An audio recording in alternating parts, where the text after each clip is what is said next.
Hello friends, कैसे हैं आप सब। तो डियर, आज का जो क्लास है ये हम लोगों का क्लास 7 का चैप्टर 2 है, न्यूट्रिशन इन एनिमल्स।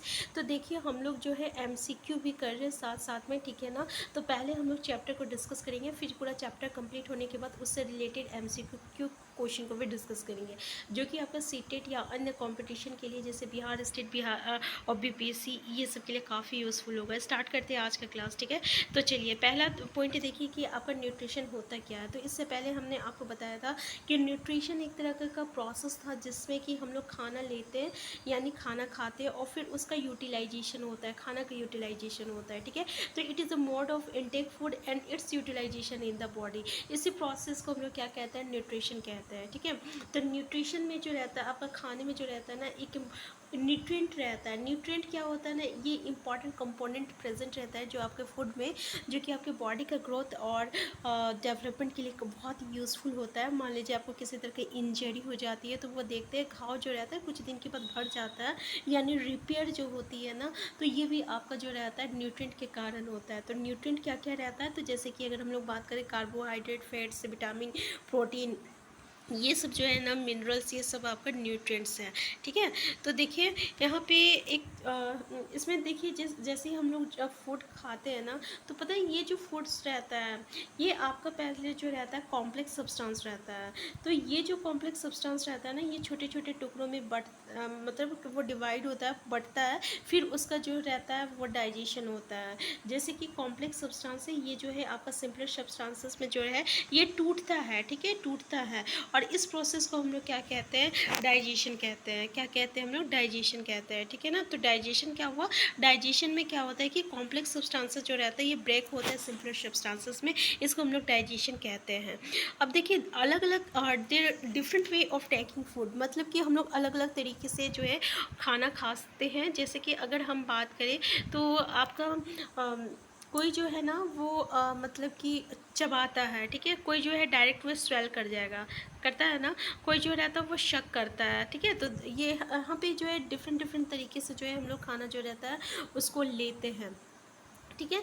जैसे कि यहाँ पे वेरियस मोड्स ऑफ फीडिंग है, जैसे कि snail and eagle, humming bird, lice, mosquito, butterfly, horse fly, ठीक है। तो इसमें से कुछ प्रोसेस दिया हुआ है, जैसे कैप्चरिंग हुआ, स्वेलिंग हुआ, डायरेक्ट लेते हो और फिर उसको निकल जाते हैं, फिर शकिंग हुआ, स्पॉन्गिंग हुआ, चिविंग हुआ, ठीक है। तो ये जो है ये आपका तरीका है जिस तरीके से हम लोग खाना को लेते हैं।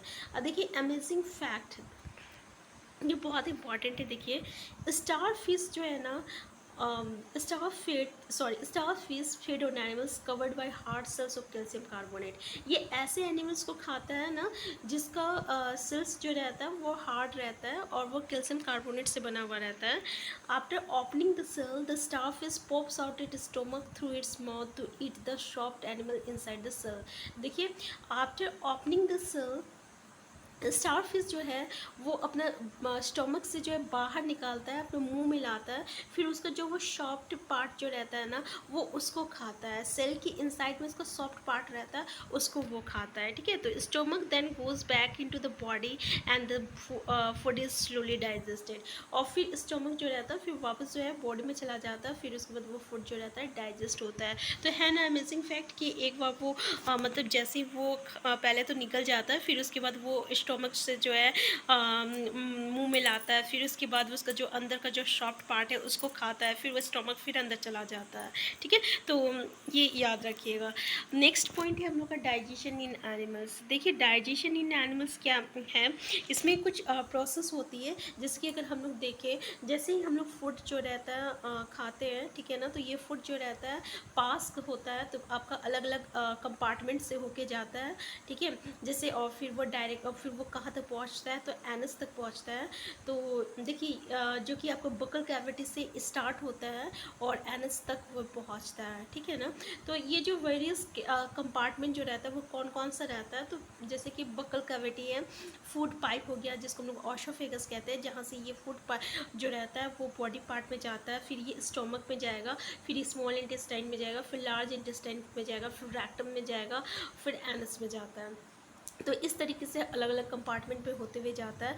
और सबसे पहले एक बात का ध्यान दीजिएगा, जैसे जैसे ये जो अलग अलग कंपार्टमेंट में जाता है ना, वैसे वैसे यहाँ पे फूड का डाइजेशन होता है, और जैसे ही हम लोग मुंह में खाना डालते हैं ना, वहीं से उसका डाइजेशन स्टार्ट होता है।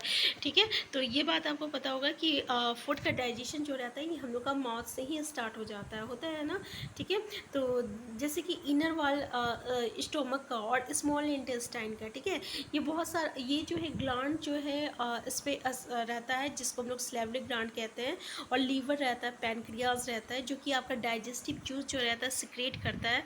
ये जो डाइजेस्टिव जूस जो रहता है ना, ये क्या करता है ना, जो कॉम्प्लेक्स सब्सटेंस रहता है, ठीक है, उसको वो छोटे छोटे सिंपलर वंस में ब्रेक करता है। जैसे कि अभी हम बताए थे आपको कि डाइजेशन में क्या हो रहा था, आपका कॉम्प्लेक्स सब्सटेंसेस जो है वो ब्रेक कर रहा था सिंपलर सब्सटेंसेस में, इसी को हम लोग डाइजेशन कहते हैं। तो यहाँ पे भी क्या हो रहा है कि जो ये ग्लैंड है ना, ये आपका सेक्रेट जूस आपका सिक्रिएट करता है, ठीक है ना, डाइजेस्टिव जूस सिक्रिएट करेगा, और यही जो रहता है कॉम्प्लेक्स सब्सटेंसेस को सिंपलर सब्सटेंसेस में ये कन्वर्ट करता है।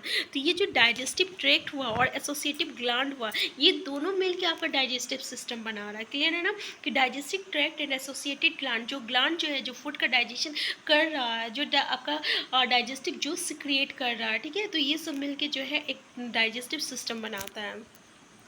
अब देखिए, सबसे पहले तो माउथ एंड बगल कैविटी में फूड रहता है। जैसे ही हम लोग फूड खाते हैं ना, तो ये क्या होता है, the process of taking food into the body is called ingestion. देखिए, अब इंजेशन क्या होता है, इंजेशन याद रखिएगा, जो प्रोसेस है, ये प्रक्रिया है जिसमें हम लोग खाना खा रहे हैं, सिंपल इनटेक ऑफ फूड, ठीक है, बाय द माउथ, इसको हम लोग क्या कहते हैं, इंजेशन कहते हैं।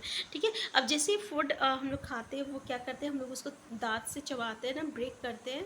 ठीक है, फिर इसमें जैसे कि देखिए, अब हम लोग के दांत जो रहता है ना, वो अलग अलग तरीके का दांत होता है और उसका अलग अलग फंक्शंस होता है। जैसे कि अगर आप देख सकते हैं, इंसीजर होता है, कैनिन होता है, प्री मोलर होता है, मोलर होता है, लास्ट का जो दांत होता है उसमें हम लोग चबाते हैं, आगे का जो दांत होता है उससे हम लोग क्या कहते हैं, काटते हैं, और फिर इधर का जो दांत रहता है उससे हम लोग खींचते हैं, है ना। तो इस तरीके से अलग अलग दांत का जो रहता है अलग अलग फंक्शंस होता है, और इस तरीके से यहाँ पे दांत का जो है यहाँ पे अरेंजमेंट किया गया है, जैसे कि आप यहाँ पे देख सकते हैं। और ऐसे आपको तो पता होगा ना कि टीथ जो रहता है दो प्रकार का होता है, एक तो मिल्क टीथ होता है, एक परमानेंट टीथ होता है। मिल्क टीथ जो रहता है ना, ये 6 से लेकर 8 साल तक में रहता है, फिर इसके बाद वो हट जाता है, फिर उसके बाद आपका न्यू दांत आता है जो कि आपको परमानेंटली रहता है, जो कि लास्ट मरने तक का रहता है। इसको हम लोग परमानेंट टीथ कहते हैं। क्लियर है यहाँ पे, तो ये आपको हाँ टीथ समझ में आ गया डियर। तो जो अलग अलग टीथ है, हम आपको बताया कि इसका अलग अलग टीथ का अलग अलग फंक्शंस होता है, ठीक है, जैसे कटिंग का होता है, बाइटिंग का होता है, पॉशिंग एंड टीयरिंग का होता है, मतलब खींचना का, फिर च्यूइंग एंड ग्राइंडिंग का होता है, ठीक है। तो ये अलग अलग टीथ का अलग अलग फंक्शंस होता है। क्लियर है ना, तो देखिए, अब हम लोग का माउथ जो है ना, ये सलेवरी ग्लैंड आपका सिक्रेट करता है। सलेवरी ग्लैंड जो रहता है ये आपका सिक्रेट करता है सैलिवा, और सैलिवा ही जो रहता है ये यहाँ पे फूड का डाइजेशन स्टार्ट हो जाता है, ठीक है। तो यहाँ पे जो है डियर एक एक्सपेरिमेंट किया गया है, ठीक है। तो चलिए हम लोग थोड़ा सा एक्सपेरिमेंट को देखते हैं कि यहाँ पे 2 टेस्ट ट्यूब लिया गया है, और ए और बी। और टेस्ट ट्यूब ए में जो है हम लोग कुछ बॉइल्ड राइस रखते हैं, और टेस्ट ट्यूब बी में जो है हम लोग कुछ बॉइल्ड राइस रखेंगे, जो कि पहले हम लोग दांत से 2-3 मिनट उसको चबाएंगे, फिर उसके बाद हम लोग उसको रखते हैं, ठीक है। फिर उसमें हम लोग कुछ जो है वाटर डालेंगे दोनों टेस्ट ट्यूब में, और फिर उसमें 2 या 3 ड्रॉप्स आयोडीन सॉल्यूशन डालते हैं, क्योंकि इससे पहले वाले चैप्टर में हम आपको बताए थे ना, स्टार्च का टेस्ट करने के लिए हम लोग आयोडीन टेस्ट करते हैं, है ना। तो इसमें क्या होता है ना, उसका कलर चेंज हो जाता है, क्या होता है, कलर चेंज होता है, ठीक है। तो ये बताता है कि सैलिवा जो रहता है ना, वो ब्रेक्स करता है स्टार्च को, किसमें, शुगर्स में स्टार्च चेंज करता है, ठीक है। तो there is a change in colour in the test tube, और इससे क्या पता चला कि सैलिवा जो है ना, वो स्टार्च को किस में ब्रेक कर रहा है, शुगर में ब्रेक कर रहा है, ठीक है। तो टंग जो रहता है एक तरह का fleshly muscular organ attached at the back to the floor of the buccal cavity. जैसे कि ये जो है पीछे की ओर जो है आपका बकल कैविटी से अटैच रहता है टंग, और it is free at the front end can be moved in all direction. जैसे टंग के बारे में बोल रहा है कि वो फ्री रहता है आगे की ओर, लेकिन वो और आगे की ओर फ्री रहता है, और वो किसी भी डायरेक्शन में जो रहता है मूव करता है। जैसे कि हम लोग अपने टंग को जो है किसी भी और डायरेक्शन में जो है मूव कर सकते हैं, ठीक है। एंड इसका जो है हम लोग जैसे कि टॉकिंग के लिए यूज़ कर सकते हैं, मिक्सिंग के लिए यूज़ कर सकते हैं। जैसे हम लोग खाना खाते हैं तो ये करते हैं ना, उससे क्या होता है सैलिवा जो रहता है ना वो पूरी तरीके से फूड के साथ जो रहता है वो मिक्सअप हो जाता है। फिर उसके बाद उसको हम लोग शॉलो करते हैं, क्योंकि यहीं पे जो है ना आपका फूड का जो रहता है डाइजेशन जो रहता है ना स्टार्ट हो जाता है। जैसे हम लोग खाना खाते हैं ना वो आपका टंग जो रहता है सलाइवा को जो रहता है सलाइवा को जो रहता है पूरे फूड में मिक्सअप कर देता है और फिर वो उसको शॉलो करता है और यहीं से जो रहता है फूड का डाइजेशन स्टार्ट हो जाता है, ठीक है। अब देखिए आपका टंग में क्या रहता है ना, आपका टेस्ट बर्ड रहता है, ये तो आपको पता होगा ना, और टेस्ट बर्ड रहता है और यही जो रहता है जो डिफरेंट टाइप्स ऑफ टेस्ट रहता है ना वो हम लोगों को बताता है कि देखो भाई ये जो है खट्टा है, ये जो है मीठा है, और ये जो है कड़वा है, और ये जो है आपका तीखा है, ठीक है। अब ये आपको होमवर्क रहेगा, प्लीज़ ये आपका होमवर्क रहेगा कि आपका टंग का कौन कौन सा पार्ट है जो कि आपका अलग अलग टेस्ट को बताता है, ठीक है। तो ये आज आपका होमवर्क रहेगा, नेक्स्ट क्लास में आप अपना होमवर्क ज़रूर बताइएगा और इसको हम लोग नेक्स्ट क्लास में डिस्कस करेंगे, ठीक है। तो इसलिए चलिए नेक्स्ट पॉइंट हम लोग का है स्वीट्स एंड टूथ देखिए। तो थोड़ा सा इसके बारे में हम लोग जानते हैं। क्या होता है कि बैक्टीरिया जो रहता है हम लोग के माउथ में प्रेजेंट रहता है, लेकिन वो हम लोग को कोई हार्म नहीं करेगा, ठीक है। अगर हम लोग दांत को क्लीन नहीं करते हैं खाना खाने के बाद तो क्या होता है बहुत सारा हार्मफुल बैक्टीरिया जो रहता है वो उसका जो ग्रोथ रहता है ना वो बढ़ने लगता है। और ये बैक्टीरिया जो क्या क्या करेगा, ये जो शुगर प्रेजेंट रहता है ना फूड में, ठीक है, उसमें वो क्या करता है एसिड रिलीज़ करता है, ठीक है। और ये जो एसिड जो रहता है ये क्या करता है धीरे धीरे जो रहता है दांत को जो रहता है वो डैमेज करता है, और इसी को हम लोग क्या कहते हैं टूथ डीके कहते हैं। इसलिए जो रहता है हम लोगों को जो है ब्रश करके सोना चाहिए, ठीक है, और दांत को जो रहता है क्लीन रखना चाहिए। अपने दांत में किसी तरह का खाना को मतलब कि किसी तरह खाना जो रहता है नहीं रहना चाहिए, ठीक है। अगर हम लोग इसका ट्रीटमेंट नहीं करेंगे, if it is not treated in time it causes severe toothache and in extreme cases result in tooth loss. तो जैसे कि आप देख सकते हैं बहुत सारे ऐसे केसेस में होता है कि दांत जो रहता है पूरी तरह से ये हो जाता है सड़ जाता है, फिर उसको या तो उखाड़ना पड़ता है, तो जैसे कि उखड़वाना पड़ता है, और दांत का दर्द जो रहता है बहुत ही डेंजर रहता है। इसलिए प्लीज़ आप लोग सब जो है दांत का केयर ज़रूर कीजिएगा, क्योंकि मेरा भी एक दांत में जो है आपका ऐसे ही हुआ था, ठीक है। तो इसलिए तो समझ में आ गया कि दूध देखिए क्या है, ठीक है। ये क्या रिलीज़ करता है एसिड रिलीज़ करता है, और यही जो रहता है एसिड ये जो है रहता है आपका दांत को जो रहता है धीरे धीरे क्या करता है डैमेज कर देता है। अब जैसे कि हम आपको आपका होमवर्क बता चुके हैं कि आपको टेस्ट बड के बारे में बताना है। नेक्स्ट पार्ट में ये नेक्स्ट क्लास में आप हमें ये बताएंगे कि कमेंट बॉक्स में ये बताइएगा कि कौन सा पार्ट जो रहता है टंग का वो कौन कौन सा टेस्ट आपको बताता है, ठीक है। नेक्स्ट पॉइंट जो है ये हम लोगों का फूड पाइप एंड ऑसोफेगस है। तो देखिए dear food pipe and oesophagus क्या होता है, देखिए एक होता है ऑसोफेगस होता है जिसको हम लोग फूड पाइप कहते हैं, एक कहते हैं विंड पाइप होते हैं कहते हैं, ठीक है। तो जैसे ही खाना हम लोग एंटर करते हैं ना, ठीक है, तो क्या होता है कि वो जो फूड जो रहता है ना वो फूड पाइप और ऑसोफेगस से जो रहता है वो आपका धीरे धीरे जो रहता है अदर बॉडी पार्ट का या अदर कंपार्टमेंट में जाता है, ठीक है। और जो फुट पाइप का वाल जो रहता है ना वो आपका मूव करता है, देखिए pushed down by the movement of the, उसका जो वाल है ना उसका में मूवमेंट होता है, और इस तरीके से ये फुट जो रहता है ना ये आपका धीरे धीरे जो रहता है नीचे आता है, ठीक है। और ये जो मूवमेंट जो रहता है through out the alimentary canal and pushes the foot downwards, यानी पूरे एलिमेंट्री कैनाल में होता है इस तरीके के मूवमेंट, उसका वाल का मूवमेंट, और इस तरीके से वो धीरे धीरे फुट को जो है एक कंपार्टमेंट से दूसरे कंपार्टमेंट में ये क्या करता है पास करता है, ठीक है।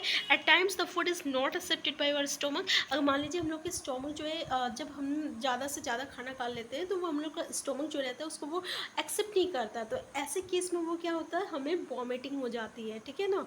तो यहाँ तक आप लोगों को समझ में आ गया। तो डियर यहाँ पे हम आपको बस एक बार डिस्कस करके बता दे रहे हैं कि इसमें क्या है क्या नहीं है, और फिर इसके बाद हम लोग इसका MCQ करेंगे। आपका कोई भी मतलब टॉपिक होगा तो प्लीज़ आप हमें कमेंट बॉक्स में ज़रूर बताइएगा, ठीक है। हम बस NCERT की जितने भी चैप्टर है ना उसके पॉइंट वाइज डिस्कस करेंगे और साथ में MCQ भी करेंगे। तो डियर आज का क्लास हम इतना ही रखते हैं। नेक्स्ट टॉपिक में जो है हम लोग स्टोमक के बारे में डिस्कस करेंगे, क्योंकि यहाँ से जो है आपका बहुत सारी क्वेश्चन बनता है, और यहाँ से आप मतलब कि बहुत ही इम्पॉर्टेंट जो है यहाँ से आपका आएगा, तो हम इसको नेक्स्ट क्लास में डिस्कस करेंगे। तो हम फिर मिलते हैं नेक्स्ट क्लास में। चैनल में नया है, सबसे पहले चैनल को सब्सक्राइब कर लीजिएगा। वीडियो हेल्पफुल लगा तो प्लीज़ लाइक शेयर करना मत भूलिएगा। Thank you.